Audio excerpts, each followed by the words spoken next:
안녕하십니까. 인공지능 학습용 데이터 라벨링 전문교육 이미지 영상 분야 입문과정의 강의를 맡은 강사 김원중입니다. 저희가 벌써 3개의 강의를 이제 진행하고 있고 또 이제 저작 도구에 대한 강의까지 같이 오게 되었는데요. 앞서 강의들의 내용들이 주로 조금은 이론적인 내용들을 다루었다면 본 강의부터는 실제로 이제 저작 도구라고 하는 데이터 라벨러 분들이 사용하시는 프로그램에 대한 내용들을 다루게 됩니다. 그래서 앞으로 이제 실습 과정에서 사용하시게 될 툴에 대해서도 확인하는 단계가 될 텐데요. 주어진 강의들 잘 따라오시면서 세부 내용들 또 살펴보시면서 저작 도구에 대한 이해도 함께 가져가실 수 있으면 좋을 것 같습니다. 네, 그럼 본격적으로 강의 시작하도록 하겠습니다. 학습 목표는 데이터 라벨링 저작 도구에서 활용되는 용어를 먼저 또 이해하고 들어가는 것이 중요하겠습니다. 그래서 용어에 대한 내용들을 살펴보는 것으로 시작을 할 텐데요. 네, 용어 살펴보기이고요. 보시면 프로젝트 그리고 저작 도구가 있는데 먼저 프로젝트는 저희가 앞서서도 계속 이제 프로젝트라는 단어들을 많이 활용을 했었는데 특정 목표, 그러니까 인공지능의 목표가 있을 때 이것을 성취하기 위해 데이터, 라벨링, 그 다음에 자원 품질 관리 등을 실행하는 과제 단위 이렇게 되어 있습니다. 그래서 인공지능 개발에 필요한 데이터를 라벨링하는 것이 하나의 과업으로 정해진 이 프로젝트가 이제 라벨러 분들 그리고 프로젝트 관리자가 참여하는 하나의 이제 단위가 되겠고요. 여기서 저작 도구라 함은 이 라벨링 작업을 할 때 필요한 여러 가지 기능들을 가지고 있는 소프트웨어라고 이해하시면 좋을 것 같습니다. 예를 들어서 뭐 포토샵 프로그램, 그 다음에 흔히 알고 있는 그림판 이런 것처럼 데이터 라벨링에 필요한 여러 가지 기능들을 가지고 있는 그런 소프트웨어가 바로 저작 도구 그리고 저희가 어노테이터라고도 부르고 있습니다. 라벨링 가이드라인인데요. 저희가 가이드라인은 제가 1장에서도 한번 말씀을 드렸는데 라벨링을 어떻게 해야 되는지에 대한 정보를 담고 있어서 굉장히 프로젝트마다 다르기 때문에 라벨러분들이 잘 이해해 주셔야 하고요.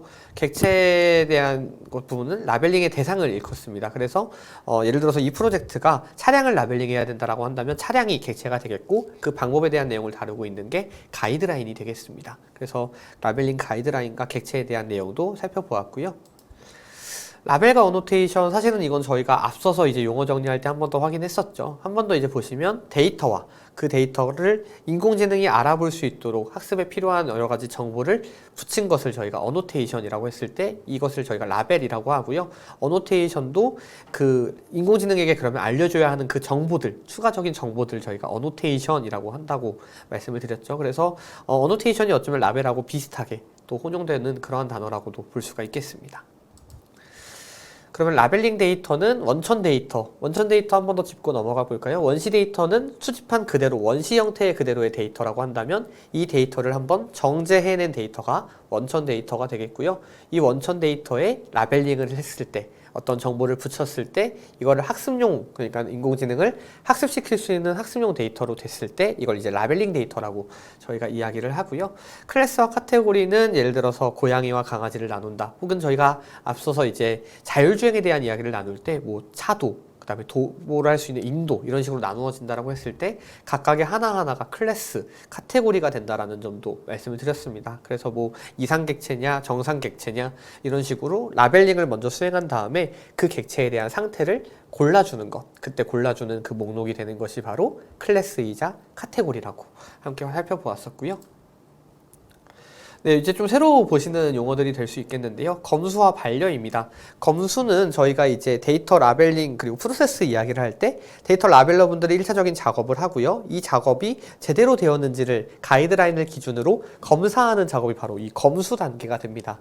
그래서 기준에 적합하게 라벨링 되었는지를 검사해서 제대로 되지 않았을 경우에는 반려하게 되는데요. 이 반려가 아래 보시는 것처럼 적합하지 않아, 기준에 적합하지 않아 검수를 통과하지 못한 상태죠. 그래서 라벨러 분들이 다시 수정하는 재작업을 통해서 다시 검수 과정을 거쳐야 한다는 것이 바로 이 반려의 개념이고요.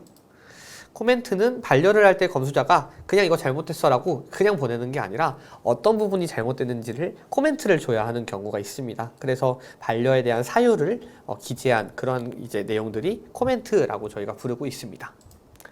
네, 한번 용어들을 또 한 번 더 요약을 해볼게요. 저희가 라벨링은 특정 목표를 성취하기 위해 설계된 프로젝트별로 관리가 되고 라벨러분들도 프로젝트 단위로 투입된다라는 거 중요하고요. 데이터 라벨링은 데이터를 편집하는 저작 도구를 통해 이루어지며 모든 데이터라는 데이터 라벨링 가이드라인에 맞추어 라벨링이 되어야 합니다.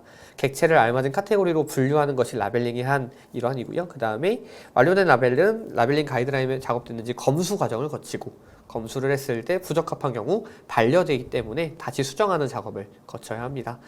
반려 시에는 사유 코멘트를 검수자가 주는 경우에는 확인해서 작업을 할 수 있겠습니다. 네, 참고 자료 여기 이렇게 짧게 나와 있는 것도 확인해 주시면 좋을 것 같습니다. 네, 그럼 이어서 이미지 및 영상 데이터를 가공하기 위한 저작 도구의 종류를 알아보는 단계로 넘어가고자 합니다. 저희가 앞서서 저작 도구라 함은 소프트웨어이고 라벨링에 필요한 소프트웨어라고 말씀을 드렸는데요. 그렇기 때문에 인공지능 시대의 데이터 라벨링이 중요한 만큼 또 많이 성장한 만큼 저작 도구의 종류가 굉장히 다양합니다. 해외에도 정말 많고요. 국내에도 많은 저작 도구들이 있습니다. 그래서 저희가 오늘 시간에는 실제로 많이 활용되고 있는 해외의 다양한 저작 도구들을 좀 소개해드리고 어떤 기능들이 있는지를 살펴보고자 합니다. 그래서 오픈소스 데이터 라벨링 도구라고 되어 있는데요. 왜 오픈소스라고 저희가 이름을 붙이냐면 실제로 이 도구들의 어떤 소프트웨어의 이 소스들, 그러니까 사용할 수 있는 권한이나 이런 것들이 오픈되어 있습니다. 그래서 누구나 다 그 어떤 사이트나 링크에 접속하기만 하면 활용할 수 있기 때문에 굉장히 보편화되어 있기 때문에 저희가 하나씩 알아볼 계획에 있고요. 네, 가장 먼저 컴퓨터 비주얼 어노테이션 툴, 그래서 CVAT 이렇게 나와 있는데요. 인텔에서 개발한 그러니까 크롬 브라우저라고 부르는 그런 웹 기반 저작 도구입니다. 그래서 이미지 및 영상 라벨링 지원을 하고요. 보시면 자동 라벨링 기능이나 공동 작업 관리 기능이 가능하다 이렇게 되어 있죠. 보시는 것처럼 자동 라벨링 기능이나 공동 작업 관리 기능에서 알 수 있듯이 이 라벨링 작업 자체가 오토로 라벨링이 된다거나 그리고 여러 사람이 한 번에 작업할 수 있는 등 실제 라벨링 프로젝트를 운영함에 있어서 필요한 기능들을 가지고 있습니다. 그렇기 때문에 굉장히 많이 활용되고 있고요. 인텔에서 개발한 만큼 저희가 크롬 브라우저, 쉽게 해서 크롬 브라우저를 좀 이제 생소하신 분들도 계실 수 있는데 구글에서 이렇게 열리는 그런 브라우저의 형태라고 이해하시면 좋을 것 같은데 그 기반의 저작 도구이므로 웹에서 이제 작업이 가능하다라는 또 특징이 있고요. 보시면 이미지에는 그 시멘틱 세그멘테이션 작업되어 있는 거 보실 수가 있습니다. 그 다음에 지금 이제 딥그램이라고 나와 있는데 보시면 지금 GIF 화면이기 때문에 실제 라벨링 하고 있는 거, 폴리곤 라벨링 하고 있는 거 보여지시죠? 그리고 웹에서 이제 설치할 수 있는 저작 도구이고요. 그 다음 이미지 및 영상 라벨링 작업을 지원하는 저작 도구이고 마찬가지로 데이터셋을 관리하거나 워크플로우를 관리할 수 있는 기능이 있어서 데이터 라벨러들이 실제 프로젝트를 수행함에 있어서 도움이 되는 기능들을 많이 가지고 있겠습니다. 지금 보면은 딸기를 이렇게 폴리곤 라벨링을 하는 것을 볼 수가 있는데요. 라벨링 저작 도구마다 가지고 있는 기능들이 조금씩 차이는 있지만 무엇보다 라벨링을 편하게 조금 더 빠르게 할 수 있는 기능들이기 때문에 각 저작 도구마다 가지고 있는 특징이 있는 어떤 기능들이 있다. 이런 부분들도 이해해 두고 계시면 좋을 것 같습니다. 그 다음 레이블 박스인데요. 이것은 마찬가지로 앞서 살펴본 것들은 웹에서도 열리는 형태라고 한다면 이것은 반드시 설치를 해야 하는 저작 도구입니다. 그래서 다양한 유형의 데이터 라벨링을 지원합니다. 단순히 이미지뿐만 아니라 텍스트라던가 그런 다른 형태의 데이터 라벨링도 지원을 하고요. 마찬가지로 오토 라벨링 기능이 있고 관리 및 협업이 가능하다라는 특징이 있습니다. 오토 라벨링이 계속 나오고 있는데 이 오토 라벨링이라는 것은 자동으로 인공지능이 먼저 밑작업을 하고요. 그 다음에 데이터 라벨러분들이 투입돼서 라벨링을 할 수 있는 그런 기능이라고 이해하시면 좋을 것 같습니다. 네, 그 다음 레이블 이미지 같은 경우에는 앞서 살펴본 것들은 다양한 좀 기능들과 좀 UI 화면이 깔끔한 반면에 조금은 이제 오래된 것처럼 보여지죠. 그래서 마찬가지로 설치형 저작 도구인데요. 이미지 라벨링 지원을 하고요. 바운딩 박스만 지원을 합니다. 앞서 살펴본 것들은 폴리곤이라던가 다른 라벨링들도 가능한 반면에 이 레이블 이미지 같은 경우에는 바운딩 박스만 라벨링이 가능하다라는 특징이 있겠고요. 보시면 메시라던가 브라질 선수들의 어떤 그 위치에 대해서 바운딩 박스 라벨링 한 거 보실 수가 있습니다. 그다음 레이블 스튜디오 되어 있는데요. 보시는 것처럼 이것도 이제 설치형 저작 도구인데 다양한 유형의 데이터 라벨링을 지원을 합니다. 보시면 바운딩 박스로 라벨링 하는 거 보실 수가 있고, 그다음에 다양한 자동 라벨링이 가능하고요. 커뮤니티가 활성화되어 있다는 특징도 있습니다. 보시는 것처럼 예를 들어서 지금 텍스트 라벨링 하는 것도 보실 수가 있고 음성 데이터 라벨링 하는 것도 볼 수가 있는데요. 그만큼 다양한 프로젝트를 다루고 있기 때문에 많은 데이터 라벨러들이 투입이 가능하고, 그렇기 때문에 뭐 커뮤니티가 활성화돼서 소통이 편리하다라는 장점도 있겠습니다. 그게 이제 레이블 스튜디오의 한 가지 특징이 되겠습니다. 그 다음에 VIA 해서 이제 설치형 저작 도구 또 한 가지 나오고 있는데요. 앞서 살펴본 것들이 한 번에 하나의 이미지만 라벨링할 수 있었다면 이것은 다양한 이미지들을 한 번에 띄워놓고 라벨링을 할 수 있다는 특징이 있겠고요. 안면 추적 기능이라던가 이미지 리스트 보시는 것처럼 다양한 이미지들을 띄워놓고 효과적으로 효율적으로 라벨링을 할 수 있다는 특징이 있겠습니다. 그 다음에 VOTT 해서 마이크로소프트에서 개발한 설치형 저작 도구도 나와 있네요. 이미지 및 영상 라벨링 지원을 하고 있고요. 자동 라벨링 기능 바운딩 박스 폴리곤 라벨링 마찬가지로 지원하고 있습니다. 네, 그래서 라벨링 저작 도구 시연은 저희가 앞서 살펴본 도구들을 하나씩 조금 자세한 상태들을 좀 살펴보는 어떤 식으로 진행이 되는지를 볼 건데요. 시연은 실제로 시연한 영상을 가지고서 재생을 하고 제가 부연 설명하는 방식으로 진행을 하도록 하겠습니다. 네, 그래서 레이블 스튜디오를 먼저 좀 살펴보고자 합니다. 레이블 스튜디오 보시면 먼저 바운딩 박스 영상, 시연 영상인데요. 보시면 항공기 부분에 일단은 바운딩 박스 라벨링 하는 거 보실 수가 있죠. 보시는 것처럼 드래그한 방식으로 라벨링을 하게 되고, 이미지마다 저렇게 바운딩 박스를 할 때는 객체가 딱 맞게 잘 라벨링을 해줘야 된다는 게 굉장히 중요합니다. 네, 그래서 보시는 것처럼 바운딩 박스를 저런 식으로 라벨링을 한다는 거 네, 보실 수가 있겠고요. 그 다음 폴리곤 같은 경우에는 네, 보시면 바운딩 박스에 비해 이렇게 점을 찍는 방식으로 외곽의 포인트들을 잘 살려야 된다는 특징이 있죠. 지금 보시는 이 영상은 좀 빠르게 재생했기 때문에 좀 빠르게 넘어가지만 사실은 실제 작업을 할 때 폴리곤은 저렇게 빨리 가능하진 않고 좀 천천히 라벨링 할 수밖에 없습니다. 그래서 바운딩 박스에 비해서는 조금 더 손이 많이 갈 수 있겠지만 중요한 것은 모양의 외곽을 정확하게 따야 된다는 점에서 이제 폴리곤도 굉장히 중요한 라벨링 기법이 되겠습니다. 네, 그래서 폴리곤에 대한 예시도 한번 영상으로 살펴보셨고요.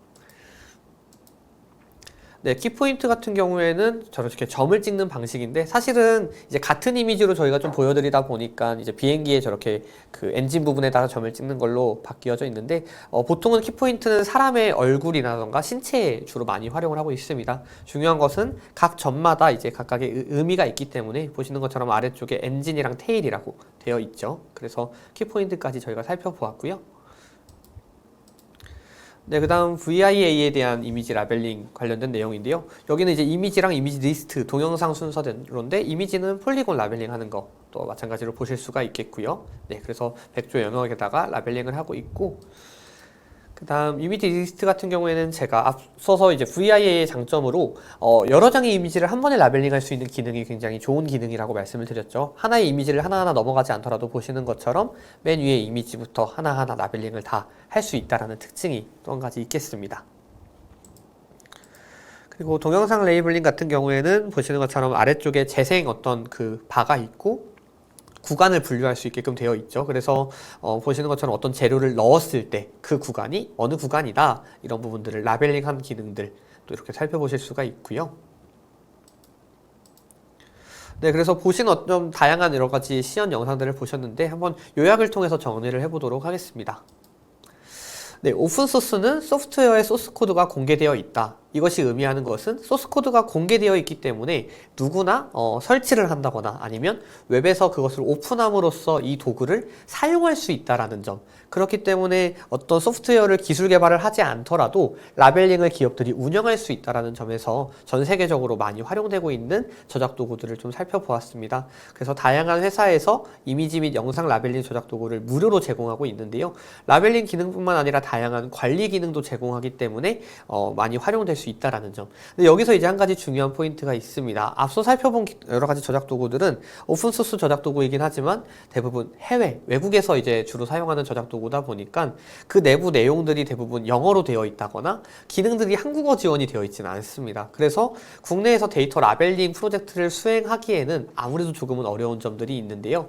그래서 저희가 이 교육 과정에서도 실습을 진행해야 하고 실습 시에도 실제로 이 수강생 분들께서 데이터 라벨링 작업을 하실 수 있는 저작 도구가 필요하다 보니까 이 저작 도구는 국내에서 실제 개발한 실습용 저작 도구를 사용하게 됩니다. 그 내용을 저희가 이제 이후 강의부터 좀 살펴볼 계획이 있습니다. 그래서 그런 부분들을 좀 참고하셔서 저희가 앞서 살펴본 저작 도구는 어떤 이제 가치가 있고 기능들이 있는지를 좀 기억해 주시고 이제부터 이제 강의를 드리는 실제 실습용 저작 도구에 대해서 조금 더 집중해서 살펴봐 주시면 좋을 것 같습니다. 네, 그래서 말씀드린 것처럼 실습용 저작도구 플랫폼의 가입 방법 이해하고요. 실습용 저작도구의 사용법을 이해하는 것이 중요합니다. 플랫폼 가입 방법부터 한번 살펴보도록 하겠습니다. 실습용 저작도구 플랫폼 가입하기인데요.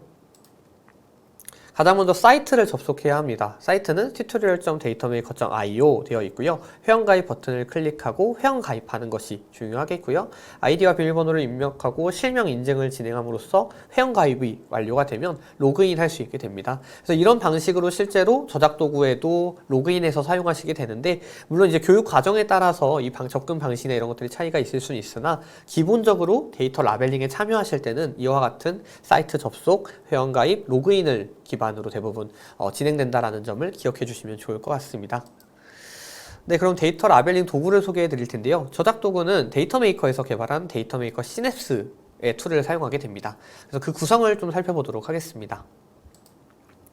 저작도구 구성을 살펴보면 보시는 것처럼 이제 저희가 앞서 살펴본 해외의 다양한 저작도구처럼 굉장히 유저들이 쉽게 이해할 수 있는 그러한 구조들로 구성이 되어 있네요. 그래서 가운데에는 이미지가 나와 있고요. 오른쪽에 확대할 수 있는 창, 그 다음에 그 아래쪽으로 뭐 클래스를 선택하거나 어노테이션 속성이나 관계를 지정하는 다양한 라벨링에 필요한 기능들의 창을 확인할 수가 있고요.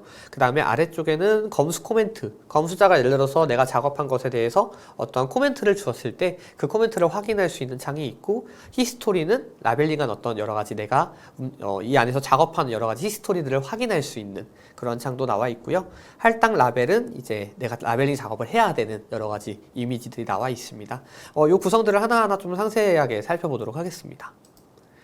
네, 그래서 상단 바에는 라벨 정보, 해당 데이터에 대한 정보, 그 다음에 오른쪽 위에는 저장 버튼하고 제출이 있네요. 저장은 내가 작업하던 거를 중간에 저장할 수 있는 기능이겠고, 제출은 말 그대로 이 작업을 완료해서 검수자에게 제출하는 방식이 되겠습니다. 네, 그래서 라벨 정보 이렇게 나와 있고요. 저장, 그 다음에 라벨 저장 후 제출, 상세하게 또 보실 수가 있습니다. 네, 그 다음 툴바는 도구들, 라벨링을 할 때 저희가 앞서 이야기한 다양한 기법들이 있죠. 그 기법들이 하나하나의 기능들로서 또 이렇게 도구들로서 들어갈 수 있는데요. 한번 어떤 도구들이 나열되어 있는지 좀 살펴보도록 하겠습니다. 가장 먼저 저희 이제 열심히 강의를 통해서 배우셨던 라벨링 기법들 나와 있죠. 바운딩 박스, 폴리곤, 폴리라인, 키포인트 나와 있고요. 관계라고 새로운 내용이 나와 있는데 이 관계라 함은 예를 들어서 저를 라벨링을 한다고 하셨을 때 사람의 얼굴을 라벨링을 하고 신체를 라벨링을 하고 이 얼굴이 이 몸에 붙어 있다. 이런 식의 관계를 라벨링하는 경우들이 있습니다. 그래서 바운딩 박스, 폴리곤 다양한 기법들을 통해 라벨링한 객체 간 어떤 관계를 지정할 때 이런 관계를 활용하기 때문에 도구에 추가되어 있는 것을 저희가 볼 수가 있고요.